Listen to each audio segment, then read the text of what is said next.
এই এভরিওয়ান, মাসে দিবেন্দু মনি আর your watching youth YouTube channel. Finally কিন্তু তোমাদের একটা নতুন নোটিফিকেশন এসেছে, যেখানে তোমাদের কিন্তু গাইডলাইন্স দেওয়া আছে স্পট কাউন্সিলিং এর।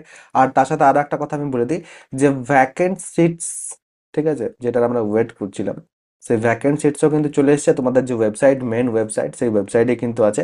তো অবশ্যই সেটাও কিন্তু একটু দেখে নেবে। সেটা নিয়েও কিন্তু আমি একটা ভিডিও বানিয়ে দেবো, যে ভ্যাকেন্ট সিটস দেখে কিরকম ভাবে তোমাদের যেতে হবে কিনা, সেই সব কিছু। বাট আগে এই যে তোমাদের নোটিফিকেশনটা এসছে, গাইডলাইন্স এসছে, ভালো করে কিন্তু পয়েন্ট বাই পয়েন্ট জিনিসগুলো বুঝে নাও, তাহলে সেক্ষেত্রে তোমাদের কিন্তু সুবিধা হবে। পয়েন্ট ওয়াইজ এখানে আমি কিন্তু ভালো করে তোমাদের চেষ্টা করবো বুঝিয়ে দেওয়া, যে তোমাদের কি করতে হবে কিনা, যাতে তোমাদের সুবিধা হয়। ফার্স্ট অফ অল, এখানে কিন্তু তোমাদের আর কোনো কিছু দেওয়া নাই। তোমাদের থার্ড ফেজ কাউন্সিলিং এর মধ্যে যারা ভর্তি হয়নি এটসেট্রা, কারা কারা এলিজিবল, সেই সব কিছু কিন্তু তোমাদের এখানে দেওয়া আছে। 18 তারিখ এবং 20 তারিখ তোমাদের যে স্পট কাউন্সিলিং, সেই নিয়ে কিন্তু এখানে বলা হয়েছে। মেরিট লিস্টের ক্যান্ডিডেট যারা এখন অবধি ভর্তি হওনি, ঠিক আছে, সিট পেয়েছিলে বা পাওনি, তাদের প্রত্যেকের জন্য এই যে কাউন্সিলিং, সেটা এখানে দেখো তোমাদের ক্লিয়ারলি কোথাও না কোথাও দেখো এখানে মেনশন থাকবে, ঠিক আছে। এই তো, who have not taken admission up to third round of counselling, তারা স্পট কাউন্সিলিং করতে পারবে। স্পট কাউন্সিলিং যদি কেউ ভাবছো যে হয়তো ইজি হবে, তা কিন্তু ভাবাটা একদম ভুল। একটু ভালো করে ব্যাপারটা বুঝো। First of all, the portal for spot counselling is, জানো তোমাদের যে পোর্টাল, সেটাই। আর institute wise and branch wise vacancy list will be available on the aforesaid website against which spot admission will be conducted. Already কিন্তু vacancies এর যে লিস্ট, এটা কিন্তু চলে এসেছে। All candidates who had already applied for admission to polytechnic but have not taken admission up to third round of counseling may appear physically for spot counseling or spot admission in the institute of their choice within 12 noon on 18th September 2025.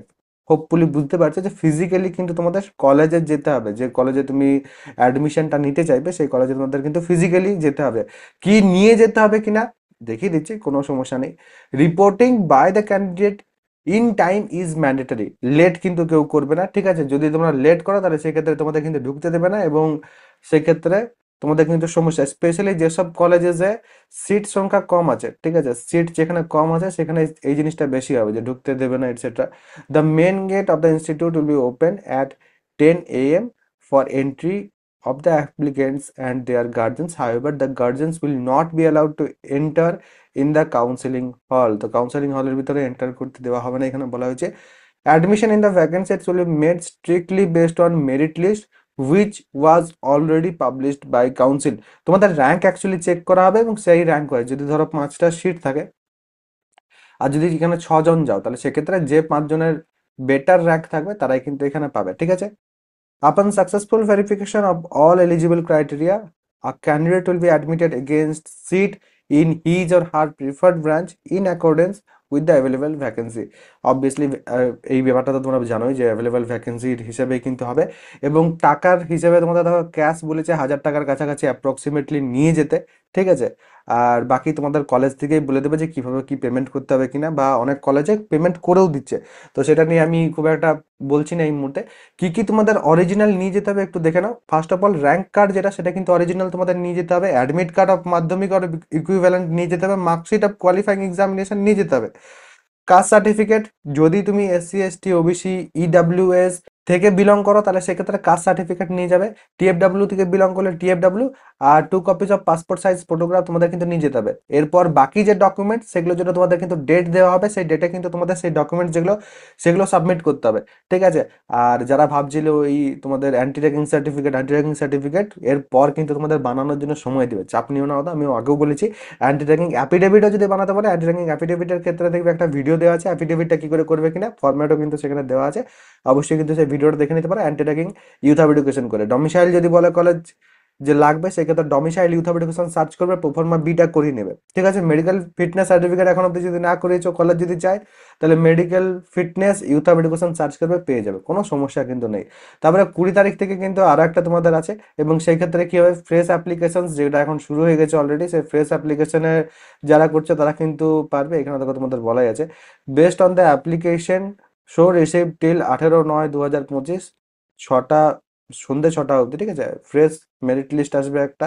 আর সেই merit list অনুযায়ী কিন্তু ভর্তি হবে। এই যে তোমাদের spot counselling similar procedure হবে, যেরকম প্রসিডিওর আছে 18 তারিখের ক্ষেত্রে সেই সিমিলার প্রসিডিওর থাকবে। তো অবশ্যই কিন্তু ব্যাপারগুলো আমি তোমাদের হোপফুলি বোঝাতে পারলাম যে তোমাদের এখন আপাততভাবে কি করতে হবে কিনা। First of all vacancy list যেটা সেটা চেক করো, ঠিক আছে? ভ্যাকেন্সি লিস্ট চেক করে পর কলেজেস দেখো, যে যে কলেজে তোমার ইচ্ছে ছিল সেই সব কলেজেস দেখো, এবং ভ্যাকেন্সি লিস্ট দেখো ভালো করে যে সেই কলেজে তুমি যে ব্রাঞ্চটা চাইছো সেই ব্রাঞ্চে আদৌ বেশি ফাঁকা আছে কিনা, তারপর কিন্তু ডিসিশন নাও, সেই ক্ষেত্রে তোমাদের কিন্তু সুবিধা হবে। আর বাকি ফার্স্ট সেমিস্টারে যারাই ভর্তি হচ্ছে তাদের প্রত্যেকে কিন্তু ফিজিক্স, কেমিস্ট্রি, ম্যাথামেটিক্স এবং কমিউনিকেশন স্কিলস ইন ইংলিশ, এই চারটেই সাবজেক্ট আছে তোমাদের, এই চারটে সাবজেক্টের সেম সিলেবাস পড়তে হবে। যারা ফার্স্ট সেমিস্টারটা আমাদের থেকে পড়তে চাইছো তারা কিন্তু আমার যে অ্যাপ্লিকেশন আছে সেটা কিন্তু নিচে ডেসক্রিপশন বা পিন কমেন্ট থেকে ডাউনলোড করে নিতে পারো। সেইখান থেকে কিন্তু তোমরা ফার্স্টেই এই পেজে আসবে, সেখানে উপরে ব্যানারেও তোমরা যেতে পারো, বা এই কোর্সেস সেকশনেও যেতে পারো, দিয়ে আমার যে কোর্স আছে সেখানে তোমরা কিন্তু যেতে পারবে। কোর্সের ভেতরে যদি তোমরা যাও তাহলে সেক্ষেত্রে এইরকম ভাবে কিন্তু ওভারভিউ এবং কন্টেন্টের সেকশন পাবে। কন্টেন্টের সেকশনে ফ্রি কিছু কন্টেন্টস অ্যাভেলেবেল আছে, তোমাদের দেখিয়ে দিচ্ছি, বাট ওভারভিউতে আমি তোমাদের দেখিয়ে দিচ্ছি। এখানে বাই নাও, এটা হচ্ছে ওয়ান টাইম, ঠিক আছে? এখানে ওয়ান টাইম পেমেন্ট করবে, ওয়ান টাইম যখন পেমেন্ট করবে তখন একটা কুপন কোড আছে YHE, এই কুপন কোডটা ব্যবহার করলে তোমাদের কিন্তু 200 টাকা ছাড় হয়ে যাবে, ঠিক আছে? ₹200 অফ কিন্তু এখানে তোমাদের হয়ে যাবে। আর বাই উইথ ইএমআই যদি যাও তাহলে সেক্ষেত্রে 199 টাকা কিছু পয়সা তোমাদের কিন্তু পার মান্থ পেমেন্ট করতে হবে, ঠিক আছে? কত টাকা পেমেন্ট করতে হবে এখানে দেখে নাও। তোমরা এখানে কিন্তু 1 মাস 2 মাস য মাস ইচ্ছা নিজেদের হিসাবে কিন্তু তোমরা পেমেন্ট এখানে করতে পারবে। জয়েনিং এর সময় অনেকে 2 মাস পেমেন্ট করেও জয়েন হচ্ছে, তারপরে হয়তো তারা 2 মাস পরে এরকম এরকম ভাবে কিন্তু পেমেন্ট করবে। তো নিজেদের যেরকম ইচ্ছা সেইভাবে কিন্তু তোমরা পেমেন্ট করে জয়েন করতে পারো ইএমআই এর মধ্যে। আর ওখানে তো YHE কুপন কোড আছে। কন্টেন্ট সেকশনে যদি আসো তাহলে সেক্ষেত্রে ডেমো ক্লাসেস এখানে আসবে, এবং এখানে তোমাদের কিন্তু কি কি পেয়ে যাচ্ছে একটু ভালো করে বুঝে নাও। ফার্স্ট অফ অল ফ্রির ওখানে তোমরা কিন্তু প্রথমত তোমাদের যে সিলেবাস, ঠিক আছে? অনেকের সিলেবাস নিয়ে ডাউট থাকে, তো সিলেবাস এখানে তোমাদের দেওয়া আছে। তার সাথে তোমাদের অনেকেরই ডাউট আছে ইন্ট্রোডাকশন নিয়ে, ঠিক আছে? যে ইন্ট্রোডাকশন কিভাবে দিতে হয়, তো এখানে ইন্ট্রোডাকশনও দেওয়া আছে তোমাদের। আর তার সাথে ক্লাসেসও দেওয়া আছে কিছু, যেগুলো তো তোমাদের সুবিধা হবে, ক্লাসেস এটসেট্রা, ডেমো ক্লাসেস। তার সাথে নোটস কিরকম হতে পারে সেই নোটসও আছে, ঠিক আছে? ক্লাসেস নোটস এটসেট্রা সব কিরকম কিরকম থাকে সেগুলো কিন্তু সেখানে তোমরা ডেমো ক্লাসের সেকশনে পেয়ে যাবে।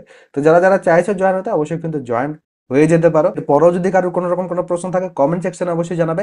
সবাই ভালো থাকবে, সুস্থ থাকবে এবং আমার সাথে থাকবে।